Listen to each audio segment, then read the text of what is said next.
All right, this is your Chapter 11 exam review. So on questions 1 and 2, we're just simplifying. So we're combining like terms. We're adding this entire expression to this entire expression. So when we do that, there's nothing special really that goes on. If there was a subtraction sign, we would need to distribute that subtraction sign as a negative. But for the ones that have been given to us here, we are just adding. So it's the same as combining like terms, whether there was parentheses or not. So we're going to try and put these in order when we write our final answer. So we're going to start with the highest powers first. So out of all of these, the highest powers I see are these k to the fourths. They're both 6k's. We're going to add those together. So that's a 12k to the fourth, and that'll be my first term in my answer. I also have a 3k and a 5k, so that's 8k. And the 5 and the negative 5, 5 plus negative 5 is 0. Those will cancel out, leaving me just 2 terms in my final answer. Number 2, same idea, so I'm going to look for my highest power, which is to the fourth power. That's a negative 1 plus an 8, so that's a 7b to the fourth. When I look at my regular b's here, it's a 8 and a negative 7, so that's going to be a 1, so just a positive b. And a 7 plus a 6 is 13. Now, neither one of these covered the fact that there could be a minus sign here. And just remember, if there is, you would distribute it as a negative 1. It would change all the signs of whatever's inside the second one, and then you would combine like terms. Okay, number 3, we're going to do the same thing. Use that same skill to simplify the left side, but we're not just simplifying an expression. We have an equation. It's equal to 0, and we're going to solve the equation, which means figure out what numbers can I plug in for x that makes this equation true, which means makes the entire left side equal to 0. So first thing we're going to do is use the same skill that we just did up top and combine like terms. It is a plus sign. Right here we'll practice with the negative, so that's good that we've got that there. So we're going to go ahead and start with our highest powers again. So when I put those together, that's going to be a 2x squared, a 7 minus a 5. A negative 6 and a negative 6. Be careful. Sometimes people want to say that those cancel, but those don't. 2 negative 6's makes a negative 12x. And this minus 14 is going to have to stay. And that equals 0. Now, because we've already gone through chapter 12 before we get to this exam review, you may look at this and want to factor it. And on your exam, that's fine if you factor it. You could totally do it that way. Since this is chapter 11, though, we had not learned that skill yet. So we're going to practice quadratic formula. And when we get to the chapter 12 exam review, we'll look at solving problems like this using factoring. On your exam, though, you can do either one. So as long as you're getting the right answer, it doesn't matter. So for these, we are going to use quadratic formula. So we need to identify A, B, and C. So our A is the coefficient to the x squared, so 2. Our B is the coefficient to the middle term, so negative 12. And our C is negative 14. Reminder of what this formula is, negative b plus or minus square root b squared minus 4ac over 2a. So plugging in, if it's negative b, I'm plugging in a negative 12 for b. The negative stays out front, so it's going to look like a negative 12. That will go plus plus, and it'll just become positive. So if you jump straight to positive, that's okay. B squared, I'm going to put it in parentheses, negative 12 squared, so you don't forget if you put this in your calculator. Anytime you raise a negative number to a power, you need those parentheses in your calculator or you're not going to get the right answer.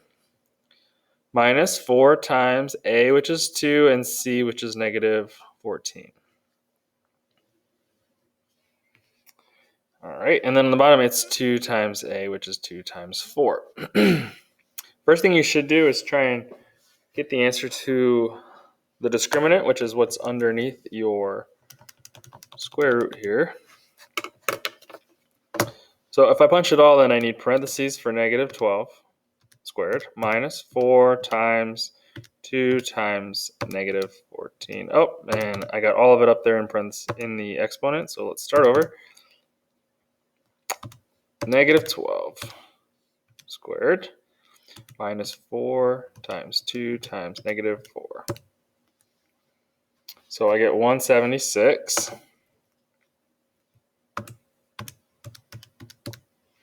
And that tells me that something is wrong. So is it here? I don't see anything wrong there.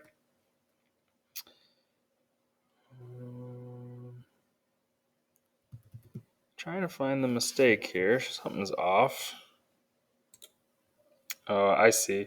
I punched in -4 instead of -14. So just a simple calculator error there. So -12 squared minus 4 times 2 times -14. And we get 256 instead. And if we take the square root of 256, I get 16. So that makes a lot more sense. All right, so this is going to be 16 up here, and this is going to be positive 12. So I'm going to fit it in over here. Two negatives make a positive 12, plus or minus this whole thing. We not only found the answer, we took the square root, and it was 16. So we're done with the square root. Don't take the square root of 16. We already took the square root of 256 over 4, and we're going to do this twice. So 12 plus 16 is 28 over 4, which is 7. And we're going to have 12 minus 16, which is -4. And you go ahead and you divide that by 4, and you get -1. And so my answers are x equals 7 and -1. Now, if you're thinking back to chapter 12, you might remember that sometimes our final answer was the opposite of the things that we got, but that wasn't with quadratic formula, that was with factoring, where we had an expression with two things being multiplied to create 0, so we had to plug in the number to make that happen. So quadratic formula produces your answer, so don't take the opposite and call this -7 and +1. Okay, try not to get those two things confused. That's with factoring in chapter 12. Quadratic formula gives you the direct answer immediately. All right, so jumping to number 4, before I can do anything here, I need to simplify this side, and I'm going to need to distribute. So it's -4n squared, it's -4n, and it's -4. So notice how the sign of all of these changed by distributing the negative into it. All of this will come down, and now we can combine like terms. So with my squareds, that's a 6n squared.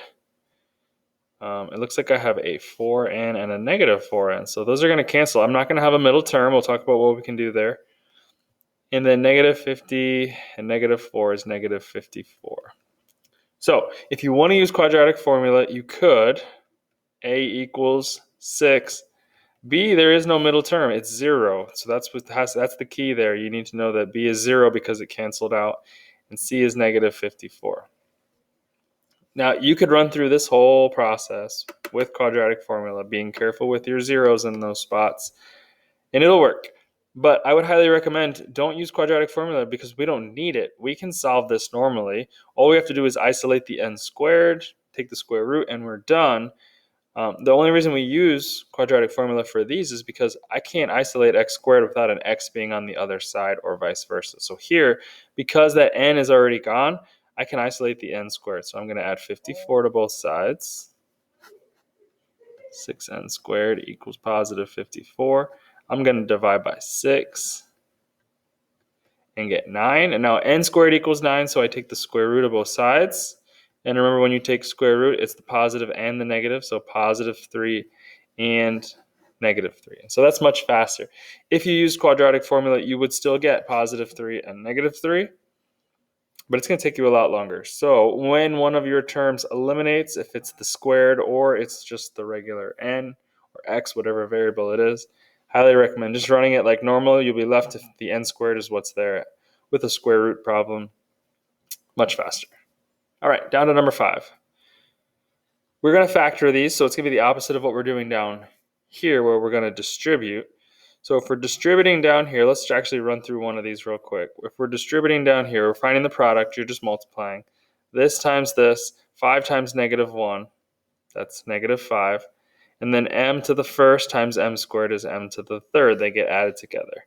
Multiply here and you get 20m squared. Our product property says when you multiply similar bases, you add the exponents, so m squared. And then 5m times 5 is going to be 25m. And that's it. I've already gone ahead and done that. So let's do this one, and then we'll go up to factoring, which is going to be the opposite of this. So distributing here, multiply, that's +15. This is x to the first, so when you add it, it's x to the third. Multiply, this is positive 30. X times x is x squared. Multiply here, that's negative 20x.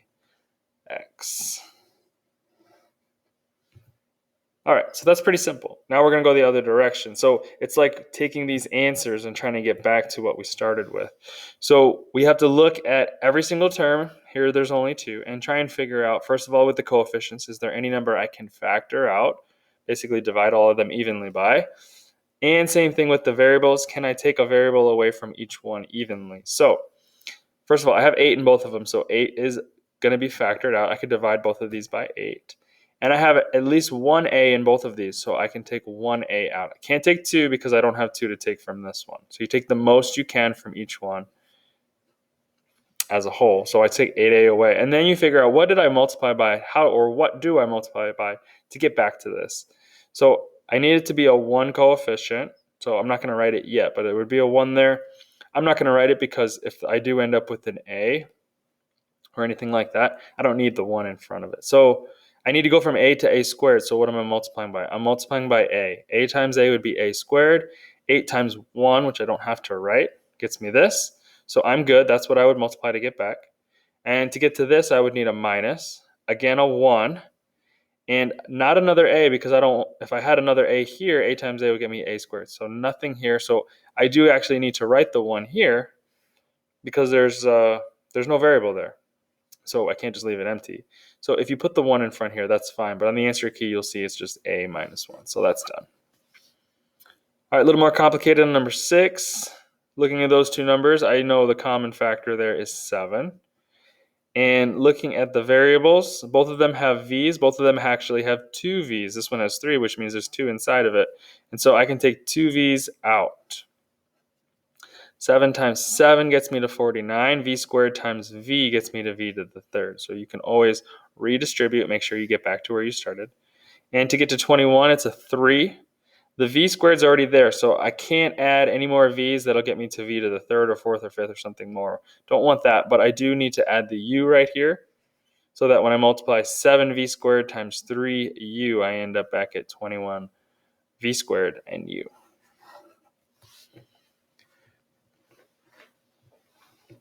Okay, number 7. Looking at these 3 right here, the most I can take out of the numbers is 3, which fits into each one evenly. And there is an A in each one, so I can take an A out. I can't take more than 1 because this one only has 1. So to get to 18, I'm timesing by 6. To go from A to the third, I multiplied by A squared. Multiply here, it's going to be times 8 to get to 24. And then just by a single A to get to A squared, A times A would be A squared. And then it would be just a plus 1 here, because anything times itself is going to just create that right there.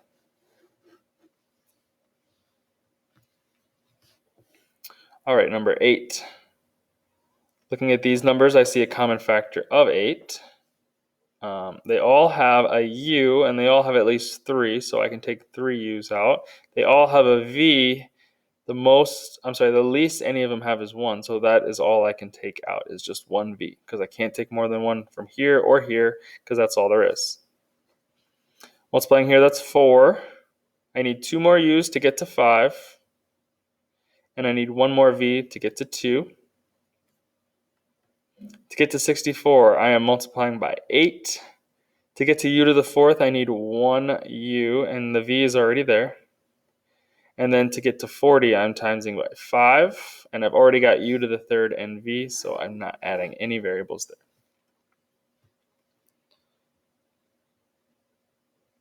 All right, so that completes the front. Let's jump to the back. So on the back, we're just continuing to multiply and expand these. So fairly straightforward, and we'll talk about some tricks that we can use with some of these special cases. But here we're just distributing, so that's positive 16m squared.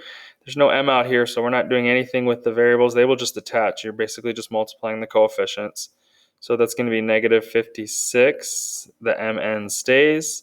This is going to be another negative 56, and the n squared stays. None of these are like terms, so that's your final answer. Here, negative 2 times a 1 is a negative 2. These combine, You don't do anything with the variables in terms of your powers or your exponents because they're different variables. So they're going to combine, and normally you put them in alphabetical order. I saw the answer key didn't. They put yx squared, but I'm used to seeing it as x squared y. Just know that it's the same thing. So if you had an x squared y and then somewhere separately you had a y x squared, those can be combined. Okay, those are like terms even if you decide to write it backwards. Multiply negative 12. So the x stays, but a y times a y is a y squared. And then negative 14, y times y squared is y to the third. No like terms. Got to check it. Xy squared is different than x squared y, so those have to stay separate. Okay, 13. If you wanted to rewrite this, you could. Squared means times itself, so this is n minus 3 times n minus 3. You could go ahead and run that out. So let's do that first. N times, you would have to distribute both of them. So n times n is n squared. N times the negative 3 is negative 3n. Negative 3 times n is another negative 3n. And then out here, you're going to get positive 9 from negative 3 times negative 3. Then you have to simplify. These are like terms. They go together. That's negative 6n. N squared comes down, plus 9 comes down. And that's kind of the long way to do it. So the shortcut is anytime something is squared, you know this first one is going to get squared. Then you multiply these together and you double it. So negative 3 times n, that's negative 3n. You double it, that's negative 6n. And then you square this term. Negative 3 squared is positive 9. And so I could do it all in one step without going through that process. But if you forget, you can always go through the long way. All right, this one almost looks like a special case. We've talked about some that kind of look like this, but it is not because these are not the same, right? These terms are not the same with maybe only positives or negatives changed. These are totally different. So we have to go ahead and distribute this all the way through. 3x times both of them. So this times this is 6x squared, and this times this is 12xy. And then you also have to distribute the 3y. So that is a 6xy and a 12y squared. And I'm not done because I did end up with two like terms. Put those together, that's 18xy. And everything else will come down.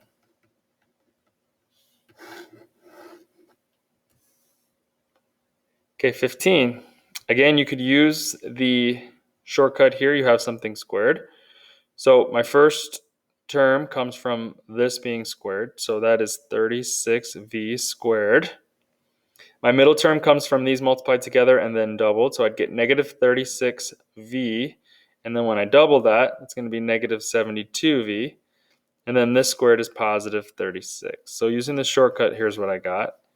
And if you don't quite understand the shortcut or you forget it, just remember that anything squared means times itself. And so we would distribute, that's 36v squared. This is negative 36v, which again, we get from multiplying these two here in our shortcut. And then we're going to get it again, and that's why we double it. Now you're going to get a negative 36v again here in the middle, and then you're going to get your positive 36 here, and then these combine, and that will get you back to here.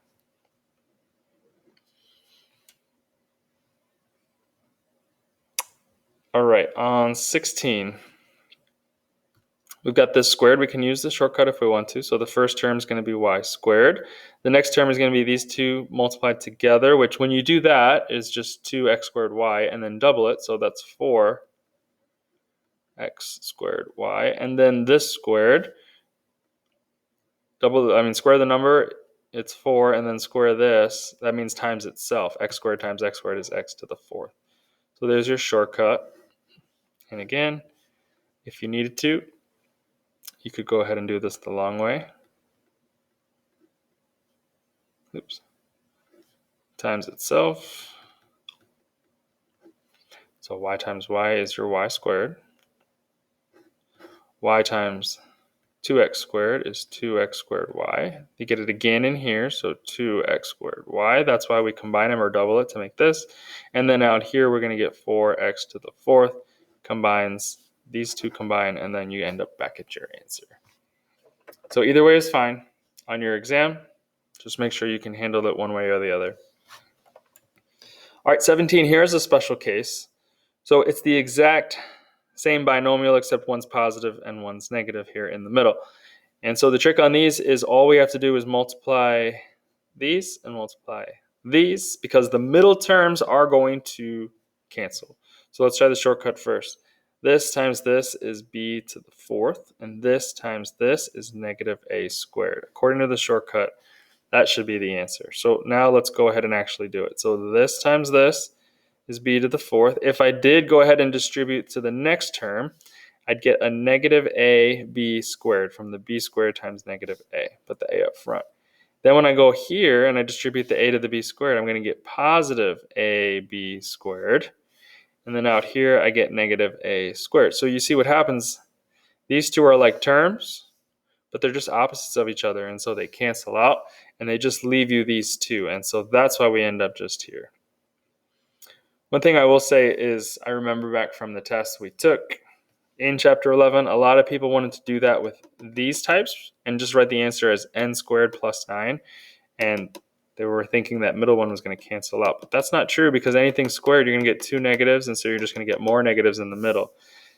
These end up canceling out because you have one positive and one negative, which cancels them and then leaves you with just two terms. So you got to keep those two shortcuts straight if you're going to use them. Otherwise, just go ahead and do it the long way. No shortcuts here. Okay, don't just multiply the first ones and the last ones, because these are not the same, right? 2p minus 4, 3p plus 5, totally different. Just go ahead and do it the long way here. So 6p squared, it's your only option, plus 10p. Then in here, we've got negative 12p and negative 20, just about done. Those are going to go together. So that's negative 2p.